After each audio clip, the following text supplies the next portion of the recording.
통일 이후 약 2년이 지나자 정부는 국민들에게 경제개발 지역으로 이주하여 정착할 것을 장려하기 시작했다. 경수의 가족, 어머니와 두 남매로 구성된 이들은 첫 번째 이주 그룹에 포함되어 강원도 깊은 상월로 향했다. 당시 경수는 12살, 여동생 은서는 10살이었다. 그들의 어머니 미영 씨는 이제 막 30을 넘긴 젊은 나이였다. 미영 씨는 과거 군인의 아내로 안정된 삶을 살았다. 하지만 이제 첩첩산중에서 두 아이를 키우며 살아가야 하는 상황이 그녀를 난감하게 했다. 그녀는 체력이 약했고 아이들은 아직 너무 어려서 돌봄이 필요했다.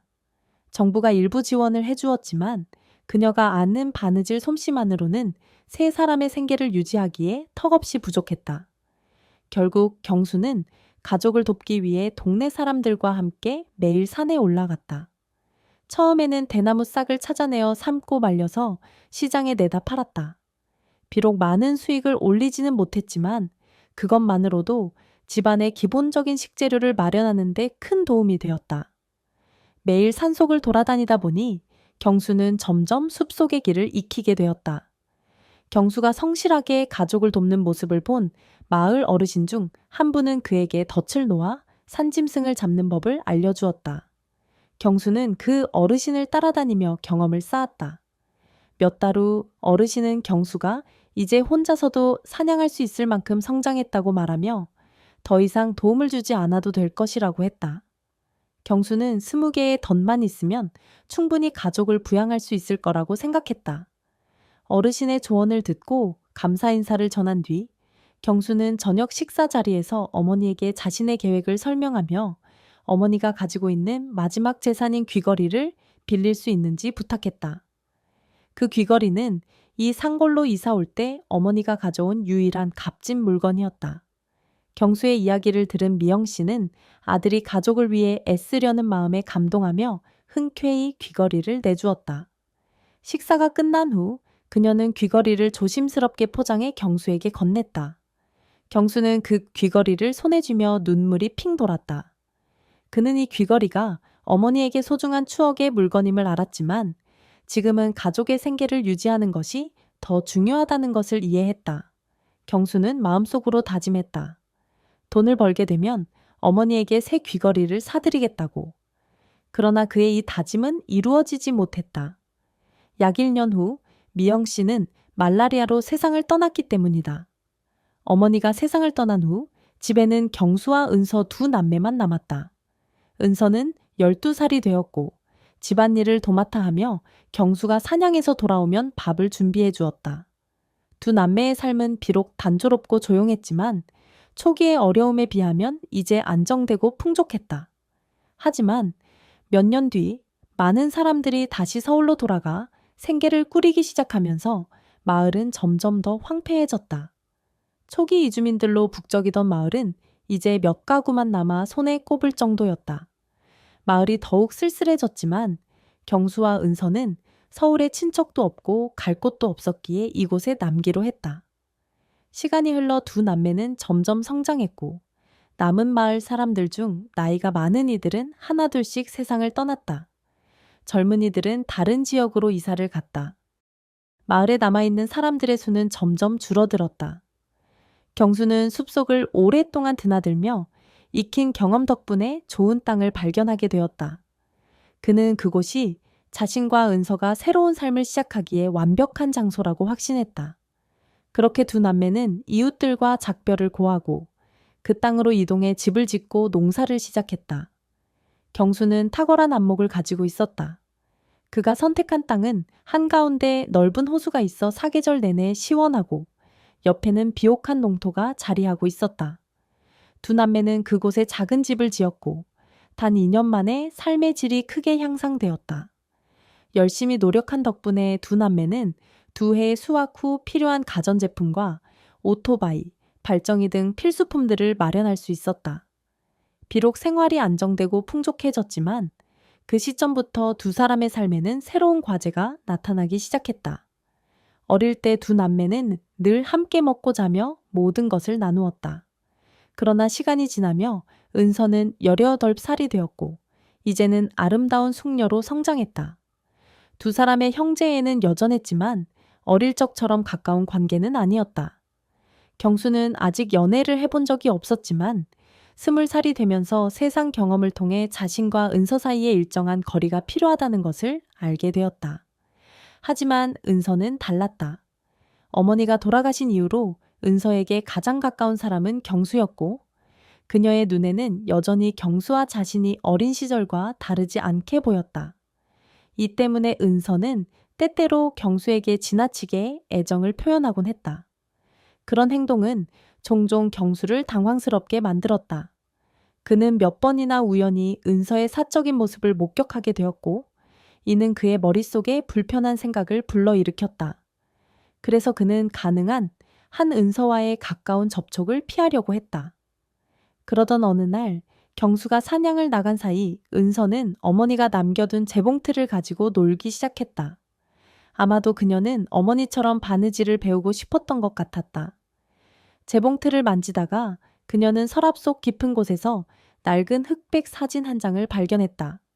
그 사진 속에는 세 사람이 있었다. 어머니, 아버지, 그리고 경수였다. 처음에는 별다른 생각 없이 사진을 바라보았지만 곧 이상한 점을 깨달았다. 당시 경수가 사살이었고 은서가 이 살이었다면 왜 그녀는 사진에 없었을까? 그 의문은 그녀의 머릿속을 떠나지 않았고 은서는 가족이 가져온 오래된 물건들을 뒤적이기 시작했다. 그러다 작은 나무 상자 안에서 조심스럽게 보관된 쪽지를 발견했다. 쪽지에는 이렇게 적혀 있었다. 안녕하세요. 저희 가정이 어려워 이 아이를 키울 수 없게 되었습니다. 부디 이 아이를 자식처럼 여겨주시길 간청드립니다. 진심으로 감사드립니다. 은서는 그 순간 충격에 빠졌다. 자신이 입양된 아이였다는 사실을 처음 알게 된 것이다. 그녀는 어머니가 생전에 무심코 했던 말을 떠올렸다. 혹시 그분들이 아이를 찾으러 오지 않을까? 그날 밤 자신의 진짜 정체를 알게 된 은서는 슬픔에 잠겼다. 그러나 동시에 새로운 희망이 마음속에 싹트기 시작했다. 만약 자신과 경수가 혈연 관계가 아니라면 두 사람은 부부가 되어 영원히 함께할 수 있다는 생각이었다. 그날 이후 은서는 경수에게 마음을 표현하기 위해 여러 가지 방법을 시도했다. 그러나 경수는 이 사실을 전혀 알지 못했기 때문에 은서를 여전히 사랑스러운 여동생으로만 여겼다. 은서는 자신의 행복을 놓치지 않기로 결심했다. 그리고 운명의 날이 찾아왔다. 그날 경수가 사냥에서 돌아와 큰 산쥐를 잡아왔다. 은서는 오빠가 산쥐구이 요리를 좋아한다는 것을 알고 직접 요리를 준비하기로 했다. 은서는 산쥐를 손질한 후 천천히 구워내고 식탁에 정성스럽게 차려놓았다.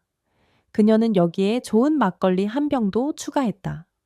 모든 준비를 마친 후 은서는 방으로 들어가 경수를 깨웠다. 경수가 식탁에 앉았을 때 막걸리 병을 보고 놀란 표정을 지었다. 그는 은서를 바라보며 왜 술을 준비했는지 묻는 듯한 눈빛을 보냈다. 은서는 환히 웃으며 말했다.